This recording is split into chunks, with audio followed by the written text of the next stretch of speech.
13절 우리 교독에서 같이 보겠습니다.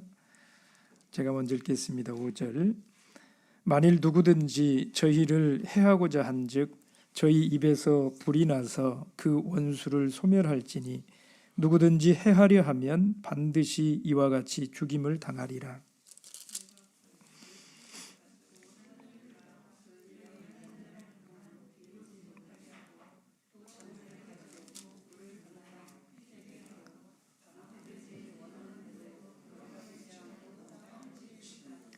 저희가 그 증거를 마칠 때에 무적행으로부터 올라오는 짐승이 저희로 더불어 전쟁을 일으켜 저희를 이기고 저희를 죽일 터인즉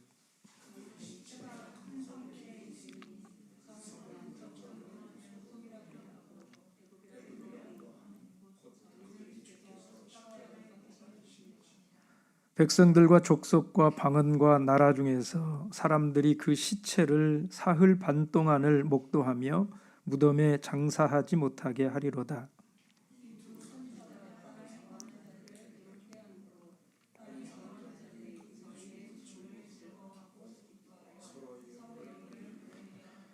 삼일 반 후에 하나님께로부터 생기가 저희 속에 들어가매 저희가 발로 일어서니 구경하는 자들이 크게 두려워하더라.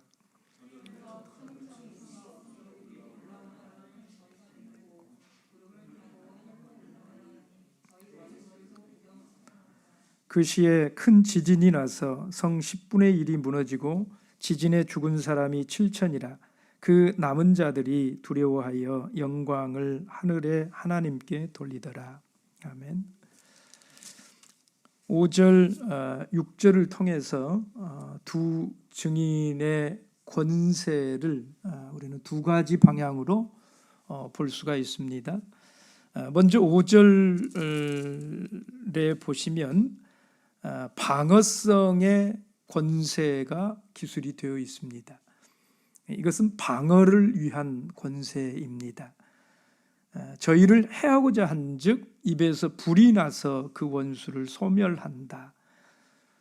그러니까 만일 이 두 증인을 해하려 들지 않는다면 두 증인이 이렇게 대응할까요? 안 할까요? 이렇게 대응하지 않습니다. 그런데 저희를 해하려고 하기 때문에 이런 대응을 하는 거예요. 이 저희를 해하려고 하는 두 증인을 해하려고 하는 자가 누구입니까? 대적입니다. 그 최후 배후는 사단이지요. 그 악한 자가 사람을 통해서 일하는 것입니다. 그 사단의 그 하수인들이 이렇게 두 증인을 해하려고 하면 두 증인의 입에서 나오는 불로 저희들을 죽인다라는 것입니다. 반드시 그 입에서 나오는 불은 저들을 죽이게 되는 것이지요. 그리고 두 번째 권세는 6절에 보시면 5절은 그 방어성의 권세인데 6절은 공격성의 권세입니다. 그러니까 공격을 위한 이런 권세인데요. 하늘을 닫아서 비 오지 못하게 한다 이렇게 말했습니다. 그리고 물을 변하여 피가 되게 하지요. 그리고 아무 때든지 원하는 대로 여러 가지 재앙으로 땅을 친다.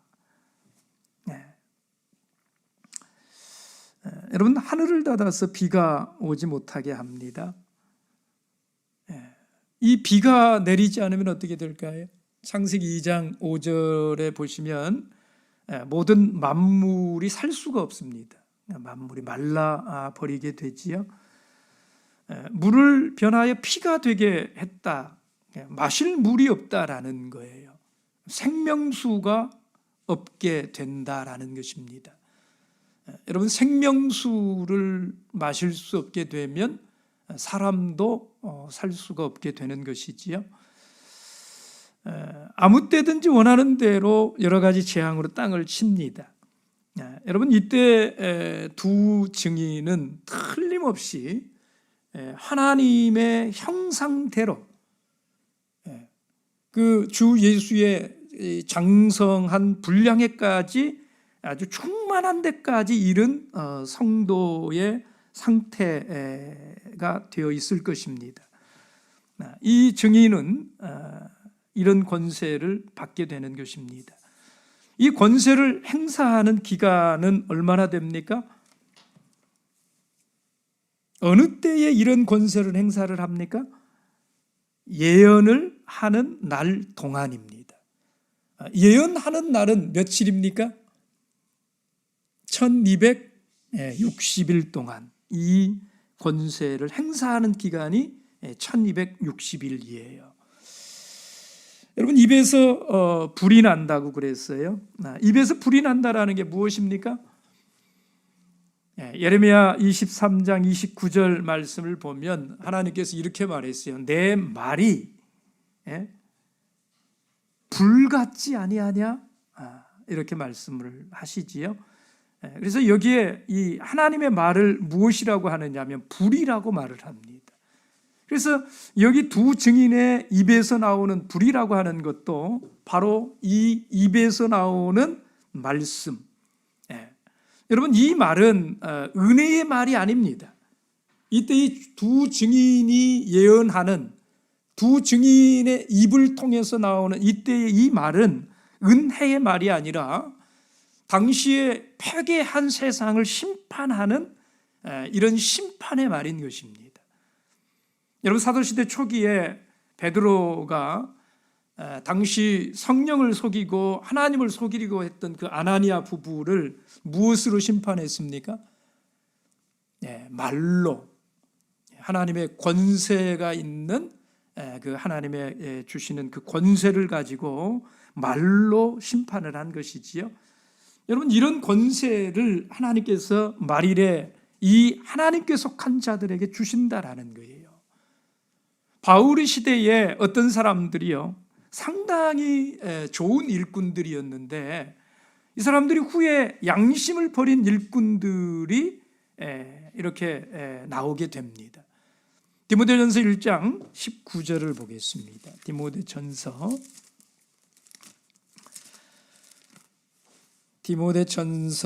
1장 19절 같이 보겠습니다. 시작. 믿음과 착한 양심을 가지라. 어떤 이들이 이 양심을 버렸고 그 믿음에 관하여는 파선하였느니라. 여러분, 20절 그 중에 두 사람을 특별히 이렇게 언급했어요. 20절에 보시면 누굽니까?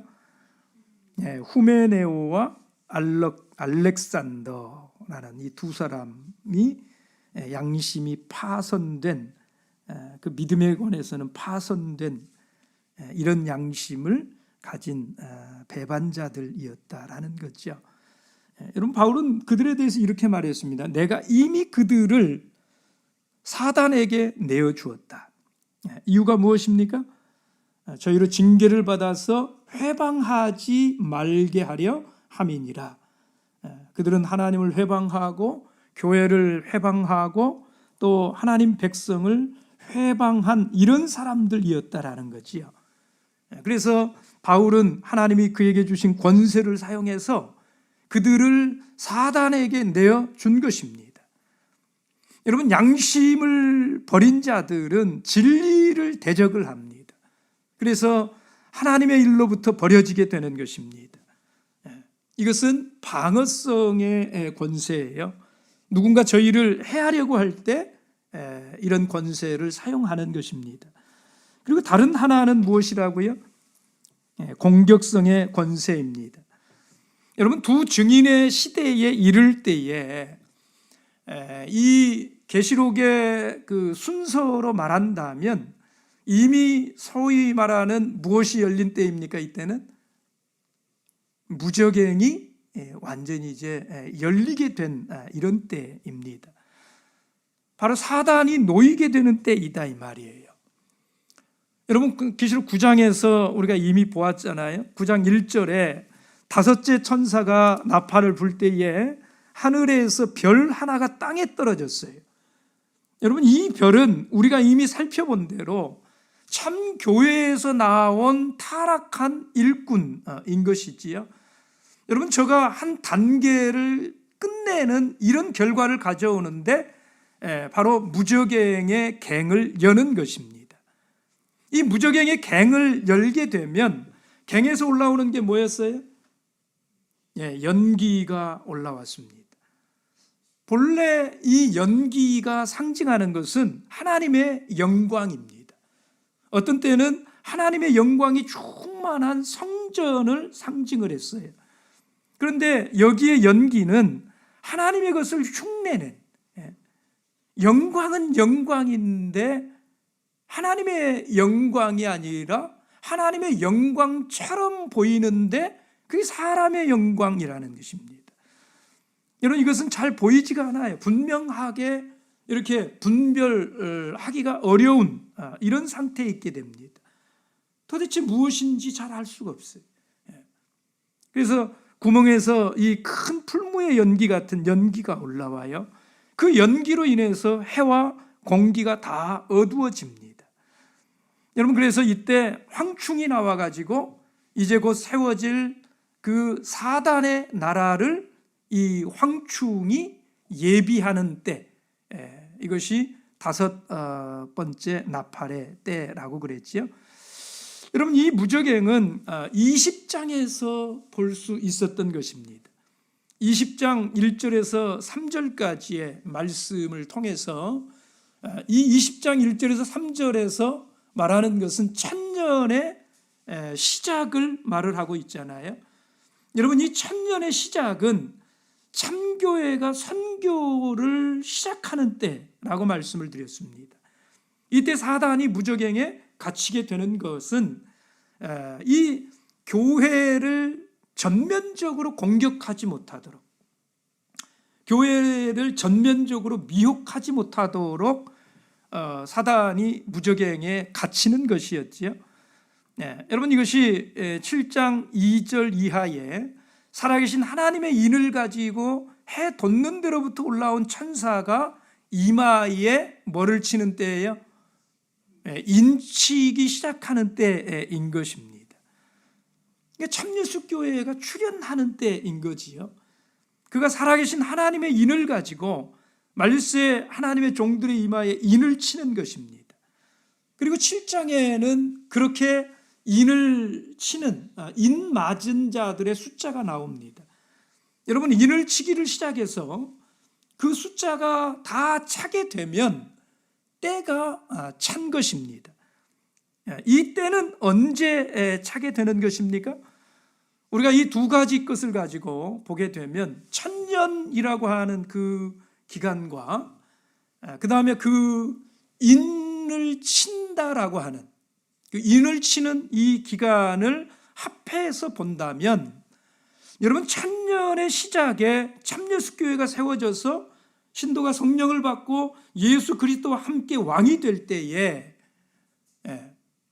그렇게 인을 친 자들로 나라를 삼는단 말이에요. 그렇게 해서 인을 치고 쳐서 그 숫자가 다 차게 되면 그 모든 인 맞은 자의 숫자가 몇 명입니까? 14만 4천이 그렇게 나온 숫자입니다. 그래서 그 수가 충만하게 차게 되면 뭐가 끝나요? 천년이 끝나게 되는 것이지요. 그래서 이 둘, 천년과 인 치는 때, 이것은 같은 시기를 표현하는 이런 단어인 것이지요. 그런 표현인 것입니다. 바로 이 천년이 마치는 것은 그래서 그때에 마귀가 무저갱에서 놓이는 때, 이때가 천년이 마치는 때인 것이고, 그때가 만국을 미혹하기 시작하는 때인 것이고, 그때가 마귀의 나라가 하나님의 나라를 마지막으로 공격하는 최후의 전쟁이 벌어지게 되는 이런 때인 것입니다. 여러분, 이때는 이미 인을 치는 것도 다 끝난 때예요. 마치는 때인 것이지요. 이방인의 구원받는 수가 차기까지라고 말했던 그 숫자가 어때요? 이때가 되면 이미 다 찬 때인 것이지요. 여러분, 이 무저갱은 여섯째 나팔에 완전히 열리게 되는 것입니다. 무저갱이 전면적으로 열리기 전에 다섯 번째 나팔 때에 무저갱의 갱이 먼저 열리고 그 갱에서 나오는 연기 가운데에서 황충이 나왔어요. 여러분, 그래서 이 다섯 번째 나팔은 황충의 나라의 시기인 것이고, 그리고 여섯 번째 나팔에서는 저들이 하나님을 대적하는 2만만의 마병대가 되는 것입니다.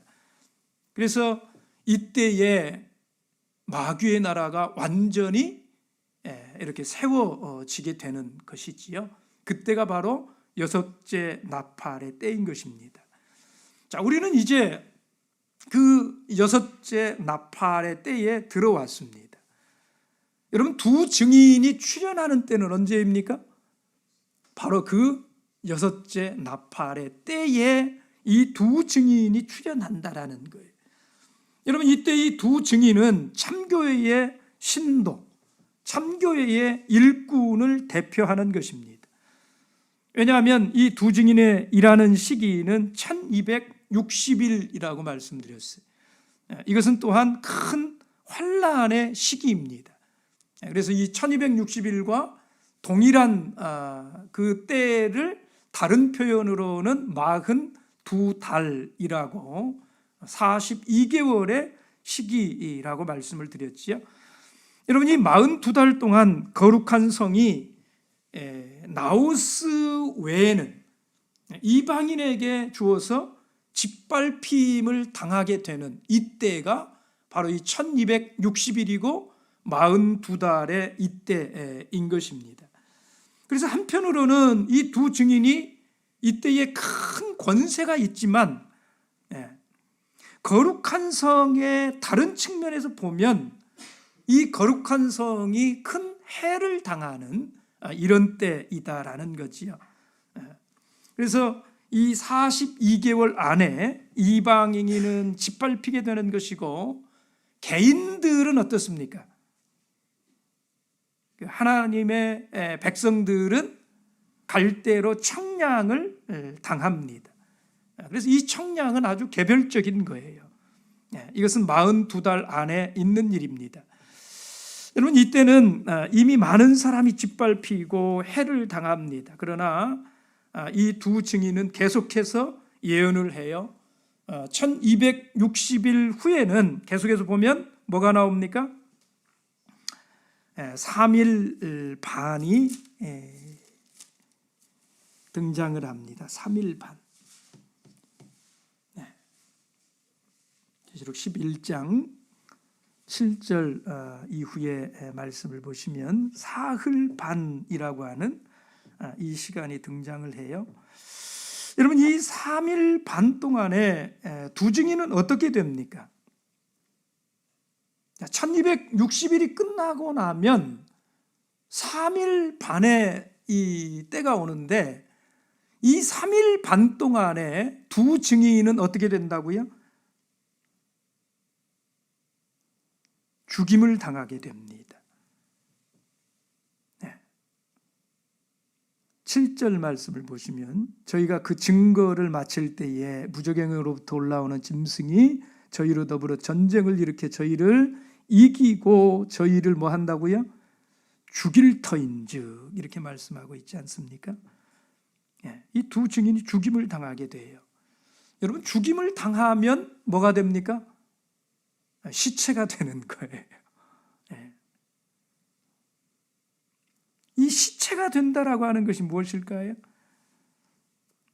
여러분, 이게 그 외부에서 보면 아무 활동이 없다, 생기가 없다, 이런 그 상황인 것입니다. 사실 이 밖에 있는 사람이 볼 때 시체로 보이는 거예요. 그러나 이 두 증인은 마지막 때에 그 참교회라고 그랬잖아요. 그러니까 밖에서 이 참예수교회를 볼 때에 아무 활동이 없어요. 죽은 것 같이 보인다라는 것입니다. 그러나 그때의 안에 있는 자들에게는 어떨까요? 이 나우스 안에 청량을 받아서 이미 들어가 있는 그들 그 측면에서 보면 어떨까요? 그들도 죽은 것 같을까요? 네, 굉장히 풍성한 때예요. 영광이 그 성 안에 가득 차 있는, 그들은 다 하나님 앞에 있는 그런 때인 것입니다. 그래서 다시 보시면 여러분, 그들이 1260일 동안 일할 때에 어떤 일이 발생을 하느냐? 여기 방어성에 그 하나님의 말씀, 이 불이 아주 효과 있는 날선 검입니다. 그래서 능히 대적을 소멸시켜요. 그때 그 승리의 관건은 무엇이냐? 하나님의 말씀입니다. 그래서 우리 모든 신도, 일꾼이 다 마찬가지예요. 여러분, 마지막 때에 성령의 검이 무엇입니까? 하나님의 말씀이지 않습니까? 이 진리의 말씀이에요. 마지막 때의 일꾼들에게 가장 중요한 것이 이 말씀을 가지는 것입니다. 그리고 그 1260일의 일 중 또 다른 하나는 하늘을 닫아서 비 오지 못하게 하는 거예요. 여러분, 스가랴서를 통해서 볼 수 있습니다. 이른 비가 있고 늦은 비가 있어요. 두 때가 있지 않습니까? 근데 이 하늘을 닫아서 비가 오지 않게 하는 두 증인이 활동을 하는, 예언을 하는 이 1260일은 여러분, 이른 비와 늦은 비 가운데 어느 때입니까? 늦은 비의 시기인데 그 비가 뭐 한다는 거예요? 내리지 않게 한다라는 것입니다. 늦은 비가 그쳤다라는 거예요. 이 1260일 동안에는 늦은 비가 그칩니다. 왜냐하면 이때 만약에 우리가 그 순서로 본다면 이 두 증인이 나올 때에는 이미 1000년이 끝났어요? 아니면 계속되고 있어요? 네, 1000년이 이미 가득 찬 때이다 이 말이에요. 이 두 증인이 나올 때에는, 여섯째 나팔을 불 때에는 이미 이마에 인치는 이런 사역이 다 마친 때인 것입니다. 약속의 성령이 이미 내리지 않는 것입니다. 여러분, 성령이 그치면, 성령이 예표하는 것은 생수, 그 생명수가 흘러나는 그 강이 없다라는 것입니다. 이 물이 무엇으로 변했습니까? 피로 변했다고 그랬잖아요. 마실 물이 없어요. 타는 목마름을 해결할 길이 없는 것입니다. 이제는 더 이상 천국에 들어가는 그 천국 기업의 보증이 되는 약속의 성령을 받을 수가 없습니다. 그래서 이 두 증인이 가진 소위 공격성의 권세, 모든 이방인의 구원에, 그 구원받는 은혜의 시기가 이미 끝났다라고 하는 것을 선고하는 거예요. 하나님의 은혜가 끝났음을 저들에게 선포하고, 저들은 하나님과는 관계가 없는, 구원받을 수 없는 백성들이라고 하는 것을 선포하는 것입니다. 여러분, 사람의 시간 속에서 이것보다 사람을 고통스럽게 하고 받아들이기 힘든 일은 없는 것입니다. 이 두 증인의 이 두 공격성의 권세는 우리가 이렇게 성경을 통해서 해석할 수가 있는 거지요. 그리고 6절 마지막 부분의 세 번째로 언급되고 있는 권세는 보편적인 권세입니다. 여기에는 세 가지 그 내용이 있는데요. 이 보편적인 권세를 행사하는 시간, 그리고 그게 어떤 종류인지, 그리고 그 권세를 행사하는 대상, 이 세 가지 내용을 가지고 있습니다. 여러분, 6절 마지막에 나오는 이 보편적 권세의 시간은 언제입니까? 거기 보면 이렇게 표현했어요. 아무 때든지. 여러분, 이 권세는 그래서 굉장히 큰 권세예요. 역사상 어떤 때의 일꾼도 이런 권세를 가진 때가 없습니다. 어떤 일꾼이 가졌던 권세보다도 역사상에 가장 큰 권세를 부린 그 하나님의 종은 모세이거든요. 모세가 하나님의 지팡이를 가지고 모든 일을 다 행하지 않았습니까? 근데 그 모세의 권세도 이 두 증인의 시기에 두 증인의 권세보다는 크지 못해요. 아무 때든지 이 두 증인은 그 권세를 행할 수가 있습니다. 그들이 행하는 권세는 어떤 것입니까? 여기 보시면 아무 때든지 원하는 대로 뭐라고 그랬어요? 여러 가지 재앙으로, 그러니까 어떤 재앙이든지 행할 수 있다라는 거예요. 여러분, 이 재앙은 짐승에게 속한 공격의 가장 중요한 권세입니다. 우리가 뒤에 그 13장에 가서 보시면 바다에서 나오는 이 짐승이 있는데요. 여러분, 그 짐승을 보면 13장 3절 말씀을 보십시오. 계시록 13장 3절. 여기 보면 이렇게 말했어요. 그의 머리 하나가 상하여 죽게 된 것 같더니, 여러분, 이 상하다라고 하는 이 단어가 바로 이 두 증인이 가진 보편적 권세인 재앙이라고 하는 그 단어입니다. 이게 똑같은 단어인데 13장 그 3절에서는 상하다 이렇게 이런 단어로 이렇게 번역을 한 거예요. 이게 이 두 증인이 가진 권세인 것입니다. 여러분, 애굽에 내린 10가지 재앙, 그 재앙과도 같은 단어예요, 이게. 그래서 그런 권세를 이 두 증인이 행한다라는 것이지요. 그 권세를 가지고 공격하는 대상은 무엇입니까? 여러 가지 재앙으로 뭘 쳐요? 땅을 치리로다. 땅입니다, 땅. 여러분, 당연히 이 땅은 땅에 속한 자들이 거하는 땅이지요. 물론 이 땅, 그 원래 의미는 이 땅은 누가 창조하신 것입니까? 하나님께서 창조하신 거예요. 그 위에 거하는 자들이 누구입니까?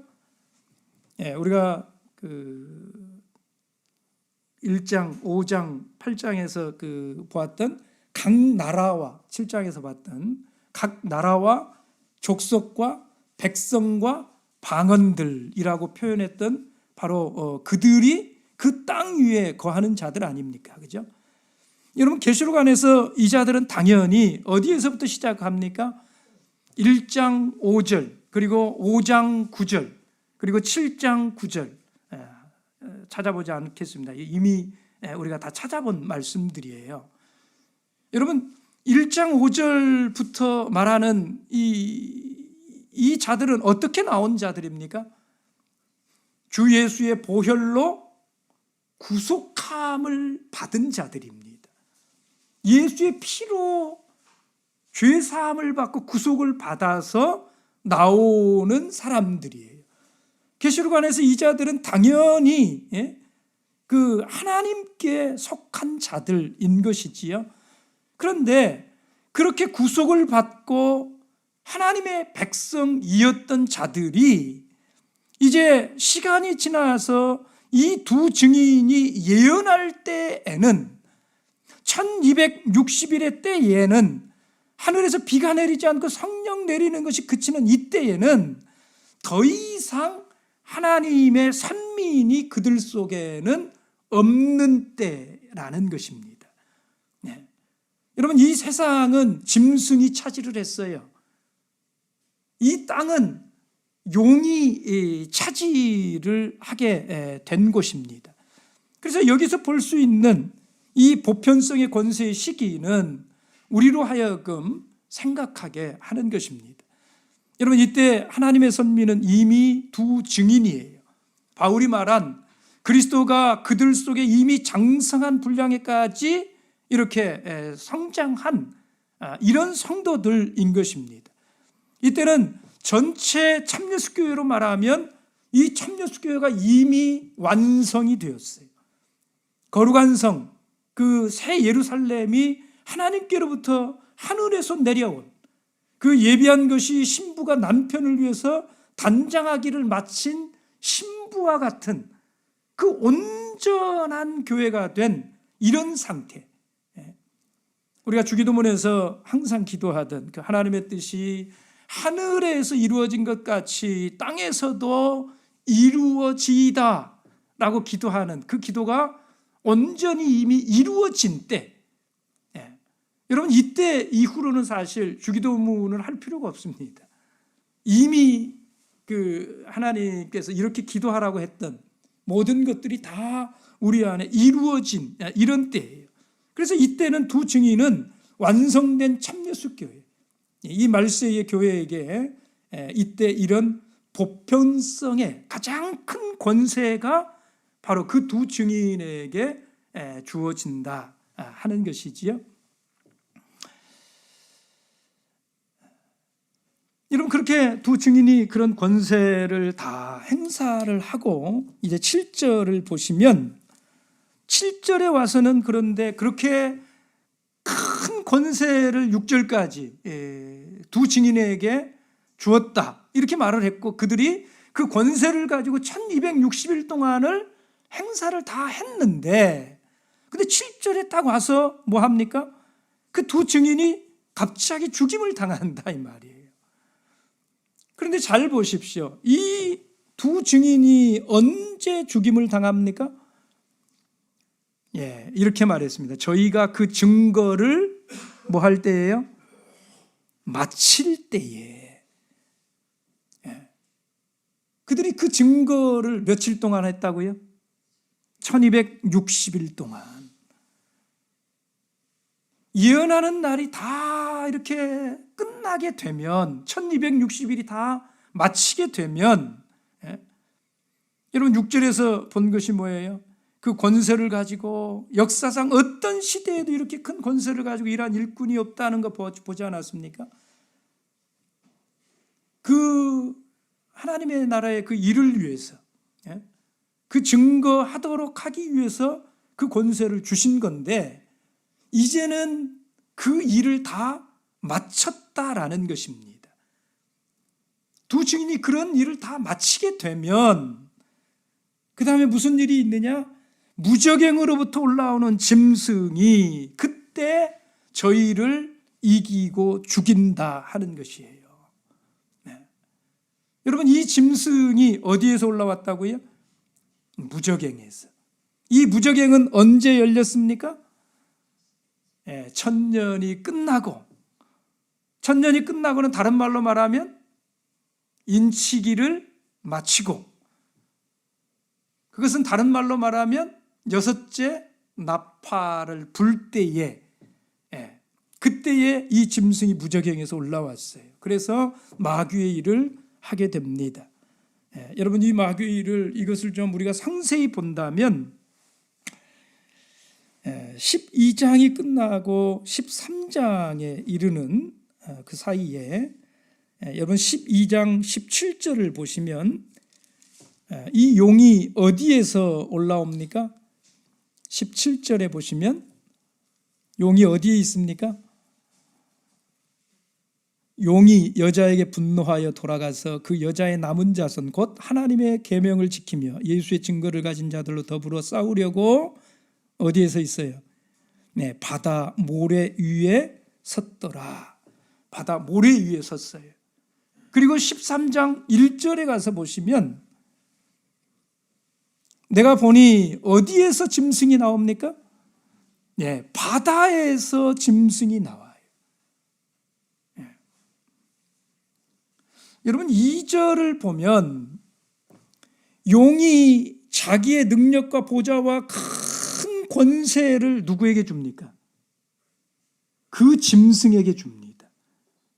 그러니까 이 짐승은 용이에요? 용과는 달라요. 이 짐승이 용은 아니에요. 그죠? 예. 용이 무저갱에서 나왔고, 근데 이 용이 나온 그곳에서 짐승도 나오는데 용은 그 권세를 짐승에게 주었다 이 말이에요. 예. 그래서 이것은 무저갱에서 올라온 짐승입니다. 여러분, 이때는 선교하는 일은 이미 멈춘 때라고 말씀드렸죠. 은혜의 시대는 이미 지나갔어요. 예. 여러분, 이 짐승이 나와가지고 세 가지 것을 해요. 그 세 가지 것이 무엇입니까? 단계가 있습니다. 짐승이 저희로 더불어 뭐 해요? 첫째, 전쟁을 일으키고, 두 번째는 그 전쟁에서 저희를 이기고, 세 번째는 저희를 죽일 터인 듯. 그냥 이 짐승이 무저갱에서 올라와가지고 세 가지 일을 합니다. 전쟁, 그리고 이기는 것, 그리고 죽이는 것. 예. 여러분, 이 똑같은 내용을 다루는 것이 13장, 계시록 13장 7절 이하에 보시면 아주 상세하게 다루고 있어요. 거기 보면 이렇게 말했습니다. 또 권세를 받아 성도들과 싸워 이기게 되고, 그 다음에 뭐라고 그랬습니까? 각 족속과 백성과 방언과 나라를 다스리는 권세를 누가 받았어요? 이 짐승이 받았다 이 말이에요. 무저갱에서 나오는 이 짐승이. 그러니까 이때에 이 각 족속과 백성과 방언과 나라가 누구에게 속해 있어요? 이 짐승에게 이때는 속해 있다 이 말이에요. 여러분, 이들은 그 13장 이제 그 마지막에 가서 보시면 표를 새겼습니다. 짐승의 이름이나 짐승의 수를 새기고 그들은 짐승을 경배를 해요. 그래서 완전히 짐승에게 속한 자들이에요. 사실 이 각 족속과 나라와 백성과 방언, 예? 이런 본래는 이것들은 다 뭡니까? 예수의 보혈로 속함 받은 자들이었었잖아요. 그런데 지금은 어떻게 되었어요? 이제는 은혜의 문이 닫혔어요. 그래서 이때에 이 각 족속과 백성과 방언과 나라는 뭐예요? 저들은 사단의 짐승의 그 하수인들, 지부와 같은 이런 존재들이 되었다 이 말이에요. 그들은 모두가 땅에 속한 자들입니다. 땅에 거하는 자들이에요. 이때 저들의 신은 이 짐승이 바로 저들의 하나님인 것입니다. 그럼 다시 11장 7절로 돌아와서 보시면 이때에 두 증인이 뭐 한다고요? 예, 죽습니다. 두 증인이 죽어요. 두 증인이 죽는다라고 하는 것은 여러분 이걸 잘 이해를 해야 돼요. 두 증인이 죽는다라고 하는 게 무엇을 말하는 걸까요? 멈춘다라는 거예요. 멈춘다. 일을 마친 것이다 이 말이에요. 그래서 외부에서 볼 때에는 이 교회가 아무 활동이 없어요. 아무것도 하지 않는 거예요. 하지 못하는 거예요. 그 어떤 것도 할 수가 없는 이런 상태처럼 보이게 된다 하는 거예요. 그래서 여러분, 이 두 증인이 죽었다, 죽는다 라고 하는 이 개념을 뭐 이때는 뭐 참교회 성도들이 싹 죽게 된다, 뭐 이런 개념으로 이해하시면 안 됩니다. 교회가 사라진다 이런 개념으로 이해하시면 안 돼요. 두 증인이 죽어도 교회는 여전히 존재합니까? 존재하지 않습니까? 네, 존재해요. 여전히 참여숙교회가 있어요. 여러분, 이때 나우스에 더 이상 들어올 사람이 없다는 것이지, 느딘비 성령이 이미 멈췄어요. 성령을 받을 수가 없어요. 이제 밖에서 보면, 여러분 8절을 보십시오. 8절을 보시면 저희 시체가, 이 저희가 누굽니까? 죽임당한 이 두 증인을 말하는 거잖아요. 근데 저희 시체가 어디에 있어요? 큰 성 길에 있으리니. 큰 성 길에 있어요. 그 성은 영적으로 하면 뭐라고요? 소돔, 또 애굽, 또 저희 주께서 십자가에 못 박히신 곳, 이런 그 시체가, 그들의 시체가 거기 있다는 거예요. 거기 큰 길에. 여러분, 이게 참 기묘한 그런 말씀이 아닙니까? 여러분, 그 11장 이 8절의 이 말씀, 7절, 8절의 이 말씀은 이건 우리 각 신도와 교회의 관계를 이렇게 잘, 이때의 그 신도와 교회의 관계를 생각하게 하는 이런 말씀이에요. 여러분, 여기 그들의 시체는 당연히, 여러분, 이 시체라고 하는 이 단어가 복수일까요? 단수일까요? 단수이겠습니까? 복수이겠습니까? 복수여야 할 것 같잖아요. 그렇죠? 저희 시체니까, 적어도 두 증인이니까. 근데 여러분, 여기 시체가 참 기묘한 게 이게 단수입니다. 단수. 무슨 뜻일까요? 저희의 이 시체, 그 시체. 그래서 여러분, 다시 한번 정리하시기 바랍니다. 이 저희는 하나님이 세우신 교회라는 그 정체성을 가진 전체의 참여숙교회란 말이에요. 이 두 증인 이때.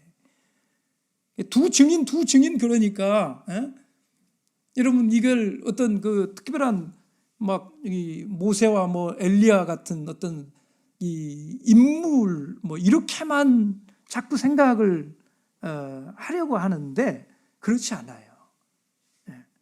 전체의 그 정체성, 하나님이 세우신 그 정체성을 가진 바로 그 전체의 교회, 이 교회는 둘입니까? 하나입니까? 오직 하나뿐인 바로 그 교회. 근데 이때의 이 교회가, 참여숙 교회가 이미 시체와 같다 이 말이에요.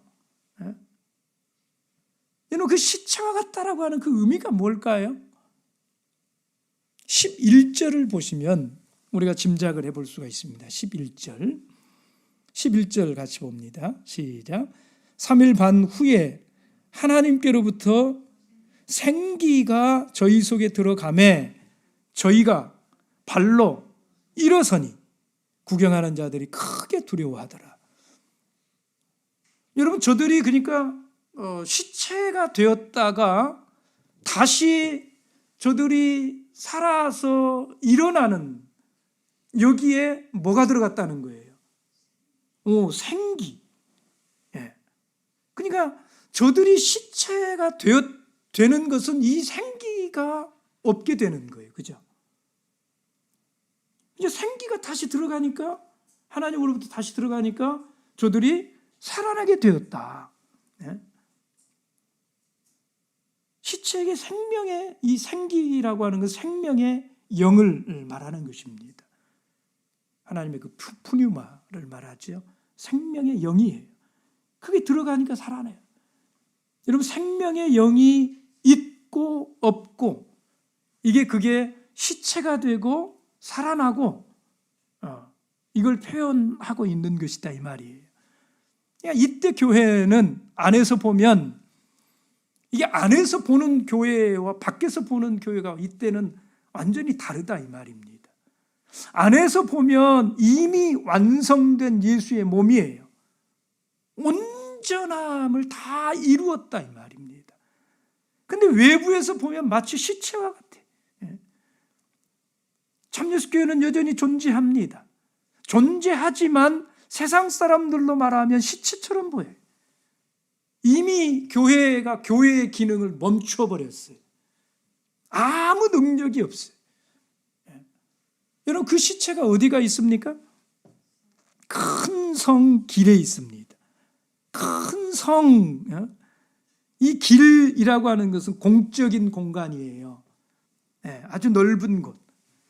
우리 주 예수 그리스도의 시대에 이런 바리새인들이 엄청 즐겨했던 것이 바로 뭡니까? 그 큰 길에, 그 사거리에 딱 서가지고 뭐 하는 거예요? 기도하는 거. 거룩한 손을 들어 막 기도하고 이런 것들 엄청 즐겨 하지 않았어요. 예? 왜 그들이 그 큰 성 길에서 기도하는 것을 즐겼습니까? 이유가 무엇입니까? 거기서 그렇게 큰 성 길에서 기도하면 뭐 하니까? 모든 사람들이 자기를 다 이렇게 본단 말이에요. 많은 사람들이 오가는 곳이에요. 이것은 공개적인 이런 곳인 것이요. 그게 큰 길입니다. 여러분, 도대체 이 성은 어디에 있는 것일까요? 계속해서 보시면 큰 성 길에 있으리니 그 성은 뭐라고 그랬어요? 영적으로 하면 이건 영적인 것이다 이 말입니다. 소돔, 애굽, 십자가에 못 박히신 곳, 십자가에 못 박히신 곳이 어디예요? 골고다. 여러분, 소돔은 하나의 성입니다. 이 성은 폐기한 성이죠. 아주 음란한 성. 그래서 하나님의 하늘로부터 오는 유황불로 심판받아서 멸망했던 그런 성이에요. 애굽은 어떤 곳입니까? 선민이 고난받고 멸절될 뻔했던 곳이 애굽입니다. 만약에 그때 이 이스라엘 백성들 출애굽하지 않았으면 어떻게 됐을까요? 여러분, 그때 남자아이들 다 죽였잖아요. 근데 그때의 이스라엘 백성들이 출애굽하지 않았으면 아마 그곳에서 전부 멸절당하고 말았을 것 아니겠습니까? 그 멸절당할 뻔했던 곳이 애굽인 것입니다. 여러분, 골고다는 어떤 곳이에요? 예수께서 십자가에 못 박혀 돌아가신 그 산이 있는, 여러분, 여기가 도대체 어디일까요? 이런 곳이 어디가 있습니까? 지금 전 세계, 여러분 다 한번 생각을 해보십시오. 세계에 어떤 곳에 이런 비슷한 그런 곳이 있을 수가 있습니까? 없어요. 여러분, 이게 참 기묘한 말씀인 겁니다. 시간적으로도 이건 영적으로라야 해석할 수 있는 거예요. 여러분, 소돔 성이 멸망하던 때, 애굽 출애굽을 하던 때, 예수님이 십자가에 못 박히시던 그 골고다의 그때, 이게 시간적으로 같은 그 시간입니까? 이게 전혀 다른, 이제 세대를 초월해서, 지리적인 장소를 초월해서 말해주는 이 곳, 이 성이 어디이냐 이 말이에요. 여러분, 그래서 이것은 지리적인 장소가 아니라는 거예요. 시간적인 장소가 아니에요. 영적인 뜻을 가진 곳이라는 겁니다. 그래서 이 성은 세계 곳곳에 존재하는 것입니다. 어디에도 있을 수 있고 언제도 있을 수가 있어요. 바로 이 세계 곳곳에 있는 뭐가 있는 곳이에요? 참예수교회가 있는 곳. 여러분, 복음이 땅 끝까지 이르렀을 때에 이때 땅은 본래 그 모든 예수를 믿는 자들이 거하는 곳이었어요. 본래는. 그러나 이때는 누구의 통제를 받아요? 짐승의 통제를 받고 마귀의 통제를 받고 마귀에게 속한 자들이 거하는 곳이 된 거지요. 여러분, 그 성에서 참예수교회를 대적하고 완전히 신부가 된 이 하나님의 거룩한 성을 대적을 하는 그 성입니다. 이게 큰 성이에요. 바로 말일에 완성된 그 하나님의 뜻 안에 있는, 말일의 구원의 은혜를 입은 이 교회가 있는 모든 곳이 소돔이고 애굽이고 골고다가 있는 바로 큰 성이다 하는 거지요. 여러분, 이 시체는 어디에 있다고요? 그 성의 큰 길에 있다. 무슨 뜻일까요? 전 세계인이 다 볼 수 있는 것이다 이 말이에요. 9절을 보십시오. 백성들과 족속과 방언과 나라 중에서 사람들이 그 시체를 사흘 반 동안을 목도하며 그들이 시체를 봅니다. 백성들과 족속과 방언과 나라. 이는 본래는 이들이 누구였다고요? 하나님의 후예들이었으나 지금은 마귀의 이게 속한 땅에 거하는 자들이 되어서 저들이 뭘 구경해요? 그 시체를, 그 죽은 이 참예수교회를 구경한다 이 말이에요. 여러분 8절의 시체도 단수, 9절의 이 시체도 단수. 이 두 시체가 똑같은 존재, 같은 거예요. 근데 저들이 와서 봅니다. 뭘 볼까요? 도대체 이 참예수교회에 무슨 일이 발생한 거냐 이 말이에요.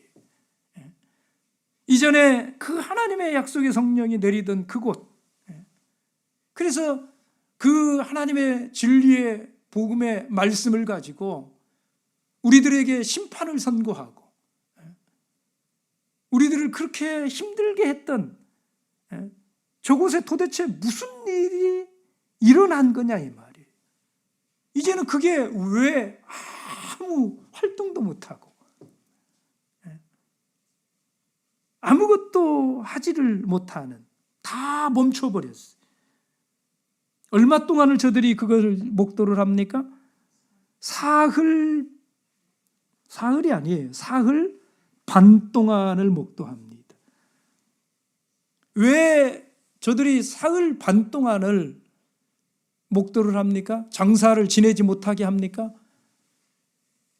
장사 지내지 못하게 하고 시체를 거리에다가 두고 지켜본다 이런 거잖아요. 왜 장사 지내지 못하게 하고 지켜보는 걸까요?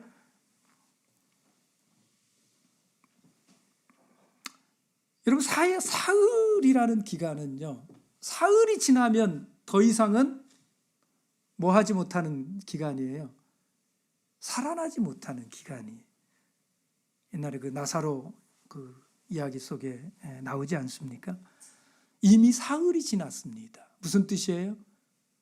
이제는 다 썩어서 냄새가 나고 살아날 소망이 없다. 이스라엘 백성들은 사흘이라는 기간이, 사람이 죽었다가 다시 살아날 가능성이 있는 기간이 사흘입니다. 그러니까 그 사흘 동안 저들이 지켜본다라는 거예요. 이게 진짜 죽었는지 살았는지. 그런데 그렇게 사흘을 지나서 뭐가 되어버렸어요? 사흘 반. 반이라는 것은 나흘의 반이라는 거잖아요. 그러니까 이미 사흘이 다 지나갔다. 희망이 없는 시간이 되었다. 그래서 10절을 보십시오. 이 두 선지자가 땅에 거하는 자들을 괴롭게 한 거로 땅에 거하는 자들이 저희의 죽음을 즐거워하고 기뻐하여 서로 예물을 보내리라 하더라. 여러분, 이 땅에 거하는 자들 9절 표현으로는 누구입니까? 백성들과 족속과 방언과 나라.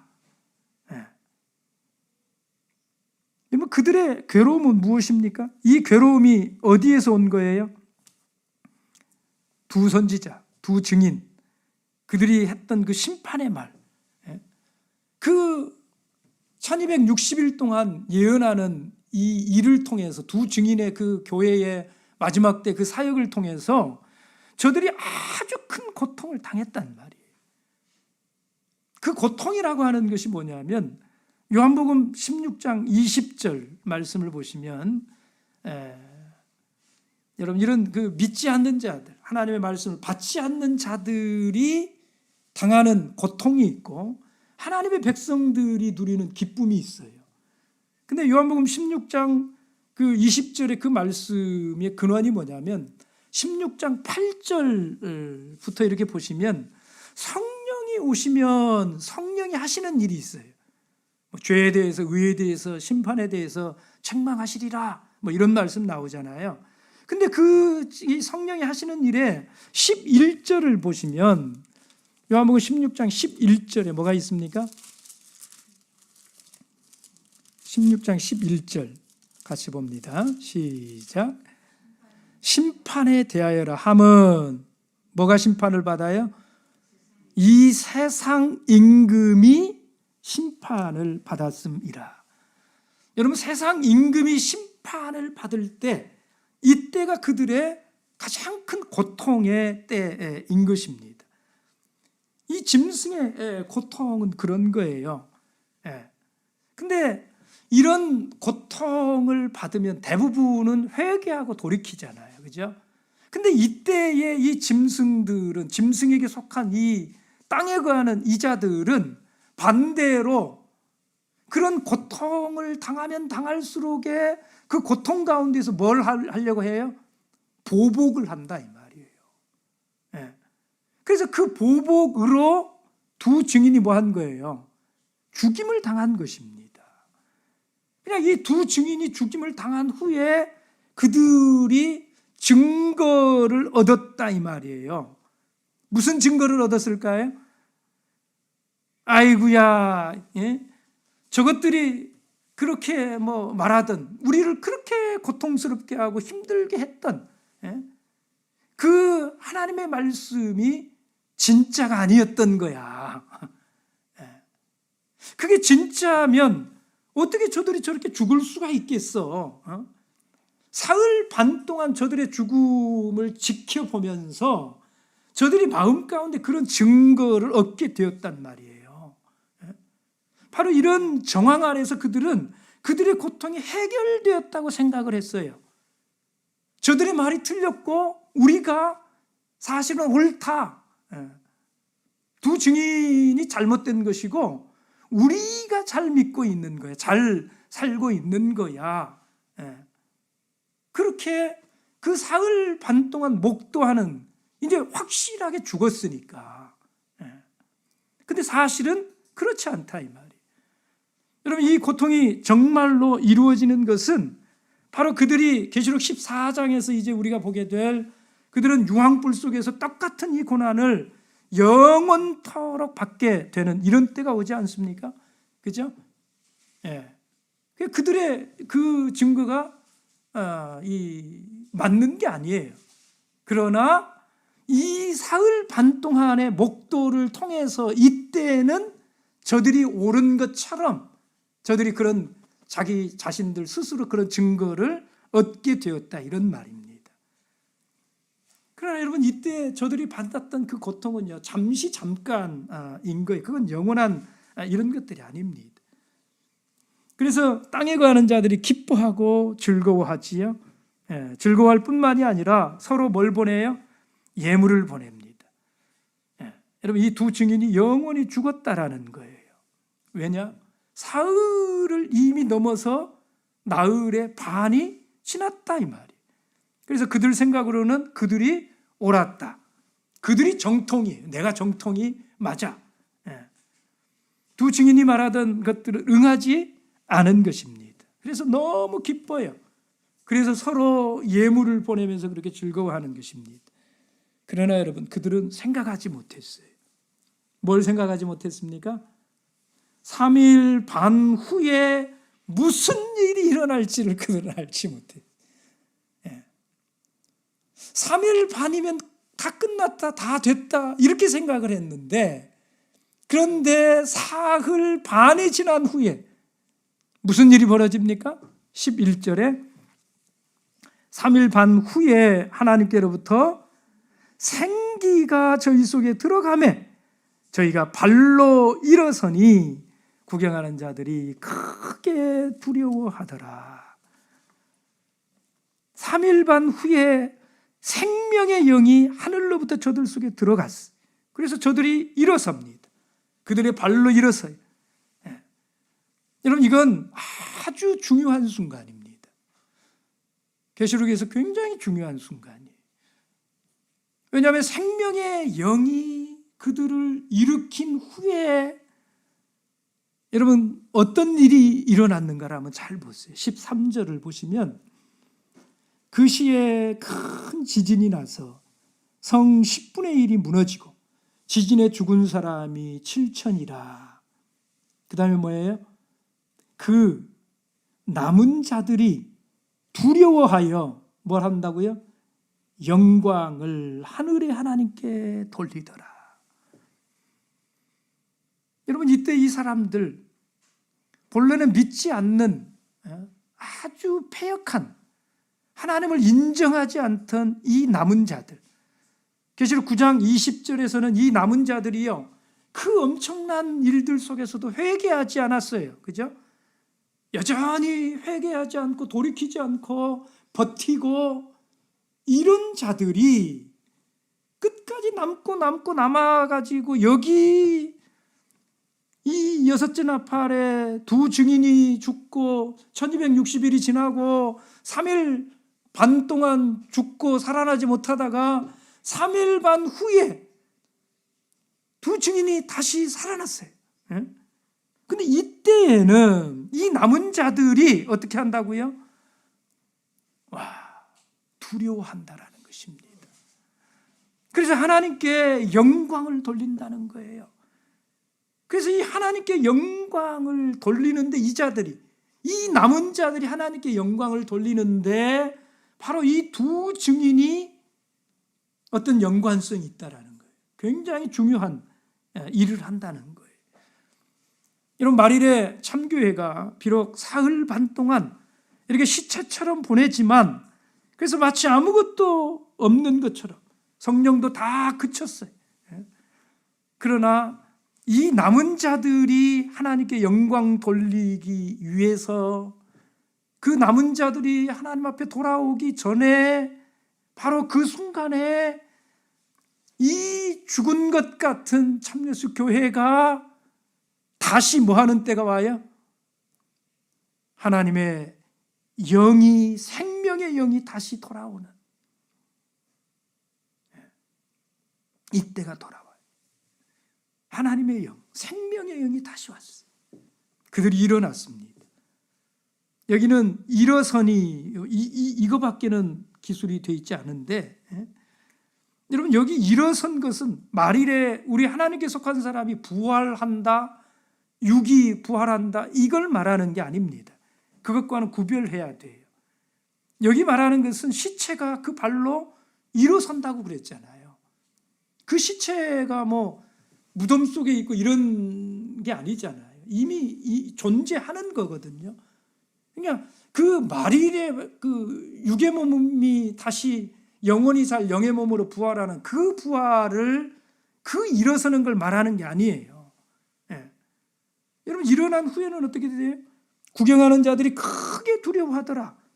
왜냐하면 그들은 큰 성 길에 있었기 때문에, 다 볼 수 있게 있었기 때문에 그런 거잖아요. 여러분, 땅에 거하는 자들이 다 보면서 연구했어요. 그때 도대체 참예수 교회가 뭐냐? 저것들이 그렇게 우리를 힘들게 하더니 저것들이 가짜였어, 진짜가 아니었어, 우리가 맞아. 그런데 갑자기 생기가 들어와서 다시 살아났다, 이 말이에요. 그래서 그들이 두려워합니다. 이때 그들에게 생기가 들어간 후에는 어떻게 됩니까? 12절에 보시면 하늘에서 음성이 납니다. 어떤 음성이 났어요? 이리로 올라오라. 분부를 듣습니다. 이리로 올라오라. 그래서 이 두 증인이 어디로 가요? 하늘로 올라갑니다. 어떻게 갑니까? 구름을 타고 올라갑니다. 영광 가운데. 그들은 하나님의 영광 가운데 하늘로 들어가요. 여러분, 이 두 증인이 참예수 교회라고 그랬는데, 그들이 다시 살아나는 것은 무엇이며, 다시 살아나서 하늘에 올라간다라고 하는 이게 도대체 무엇일까요? 여러분, 이 동일한 이 묘사가 나왔었던 때가 있었어요. 기억하십니까? 계시록 4장에 뭐가 있었습니까? 4장 1절에 2일 후에 내가 보니 하늘에 뭐가 있어요? 열린 문이 있는데, 똑같지 않습니까? 하늘에 열린 문이 있는데, 내가 들은 바 처음에 내게 말하던 나팔 소리 같은 음성이 가로되 뭐라고 그랬어요? 이리로 올라오라. 이리로 올라오라. 여러분, 이것은 하나님께서 요한에게 이후에 마땅히 될 일을 보이실 때 있었던 일이에요. 근데 그 4장 2절에 보면 뭐라고 그랬습니까? 내가 곧 성령에 감동하였더니, 어디에 들어간 거예요? 영 안에 들어간 거예요. 여러분, 요한이 어디로 갔어요? 우리가 이후에 가게 될 영원한 천국에 갔습니까? 아니라고 그랬잖아요. 영 안에서, 이게 영에 속한 현상이에요. 영계의 상황인 것입니다. 요한이 어디로 올라갔어요? 그렇게 해서 하늘로 올라갔어요. 이 하늘이 어디에 있는 하늘이에요? 이게 영적인 하늘입니다. 영계에 간 것입니다. 오늘 이 11장의 이 구절들도 마찬가지인 것입니다. 여러분, 이 세계는 어디에 있습니까? 예? 여러분, 하늘로서 음성이 있어 이리로 올라오라. 어디에 간 거예요? 영계에, 완전한 영에 속한 세계에 들어간 거예요. 그 세계가 어디가 있어요? 사실 우리가 성경 전체를 가지고 생각을 해보면, 여러분, 이것은 에베소서 2장 6절에 말한 것입니다. 우리는 세례받을 때에 예수와 함께 뭐해요? 장사되고 예수와 함께 뭐합니까? 부활하는 것이 세례잖아요.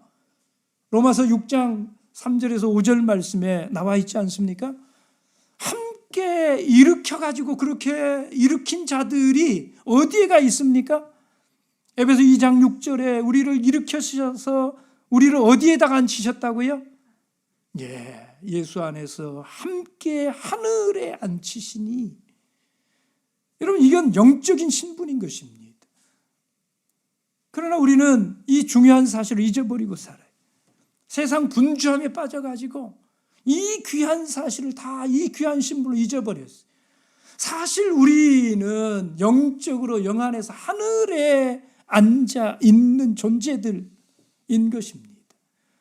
하늘에 앉아서 무엇을 합니까? 여러분, 계시록은 우리에게 말해줍니다. 예수의 보혈로 우리를 사서 우리는 예수와 함께 왕이 되었어요. 우리는 바로 생명 가운데서 왕이 된 것입니다. 우리는 그렇게 하늘에 속한 자들인 것입니다. 그래서 바울이 빌립보서에서 말했어요. 우리의 시민권이 어디가 있다고요? 하늘에 있나니. 우리는 하늘에 속해서 하늘의 일을 생각하는 자들이에요. 여러분, 이때는요, 이 두 증인, 그들이 하늘에 올라갔다. 하늘에 올라간 것은 그들이 이미, 여러분, 이 일을 마치기 전에 여섯째 나팔 그 1260일 그 들어가기 전에 이미 그들이 청량을 받았잖아요. 이미 그들은 다 이룬 이런 그 상태에 있었단 말이에요. 네. 이 관계가 이게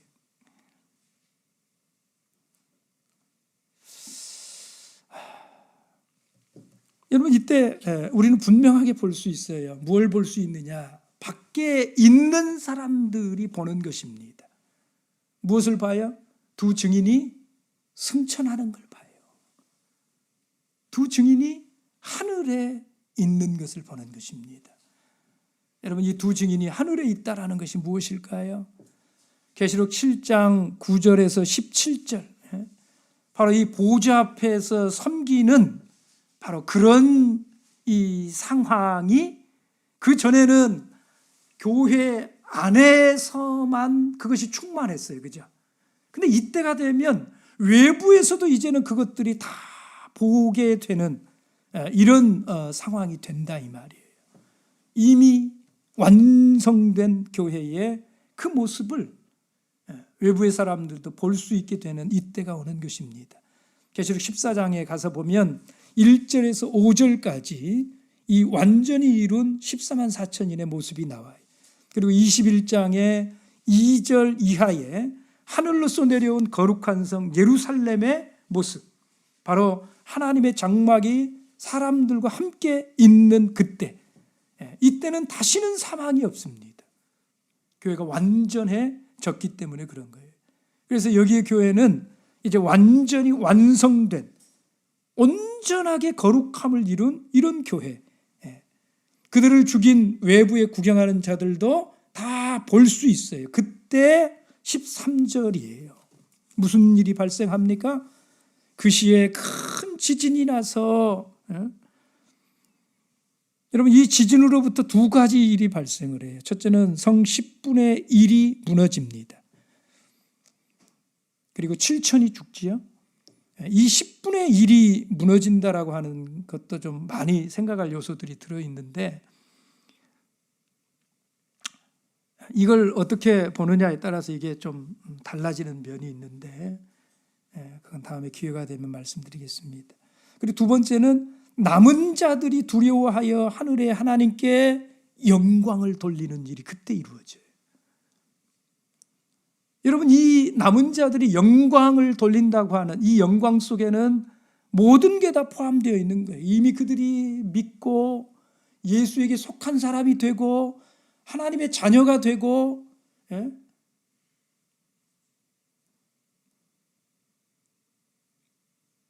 이게 무슨 말일까요? 이 남은 자들이 누구일까요? 로마서 11장에 말하는 이방의 충만한 수가 차고 나면 모든 이스라엘이 뭘 받아요? 구원을 받는 이 일이 이때 이루어지는 것입니다. 굉장히 신비로운 그런 말씀인데요. 온 이스라엘이 구원받는 때가 있어요. 하나님이 그때를 작정을 해놨습니다. 근데 그들이 언제 계시록 안에서 돌아오느냐? 바로 여기입니다. 그들이 돌아오려면 다시 뭐가 내려야 돼요? 여러분 이스라엘 백성들이 구원받으려면 어떻게 구원받습니까? 물과 영으로 거듭나요. 그래서 성령이 다 그치고 두 증인의 모든 일들이 마무리되고 이런 일련의 마지막 때의 일들이 다 지나가고 그런 놀라운 일들을 위해서 하나님이 이때에 이 교회가 다시 성령의 일을 하게 되는 이런 순간을 잠깐 허락하는 이 순간이 온다 이 말입니다. 13절에 그 시에 큰 지진이 여러분 이 큰 지진은 무엇을 생각하게 합니까? 여섯 번째인 6장 12절에 큰 지진이 있지 않았습니까? 여섯 번째 인을 가져오는 이게 큰 지진인데 바로 여기가 제6인이 시작되는 때 10분의 1이 무너집니다. 구약에서 하여튼 그래서 이때가 참교회가 마지막으로 하나님의 일을 이루는 그런 시대가 되는 것입니다. 여러분 두 증인이 대표하는 가장 근본적인 것은 참예수교회예요. 그래서 하나님이 친히 세우신 이 교회 마지막에 이르러서는 그 마지막 때의 참예수교회에 더해서 누가 더해져요? 이 남은 자들이 더해져서 하나님께 영광을 돌리는 이 하나님의 큰 구원의 계획이 온전히 종료가 되는 이때가 여섯째 나팔에 바로 이때에 이루어지게 되는 일입니다. 우리 같이 기도하겠습니다. 너무 많은 내용, 너무 중요한 내용을 1시간 안에 끝내려다 보니까 여러분 설명을 중요한 개념들 사실은 1시간 해야 되는데 그래야 여러분이 그나마 따라올 수 있으실 텐데 이 수많은 개념들을 1시간 안에 다 밀어넣었어요. 이 영상이 녹화되는 걸 믿고 꼭 몇 시간에 걸쳐서 여러분 하나하나 다시 좀 이렇게 짚어보시길 바랍니다.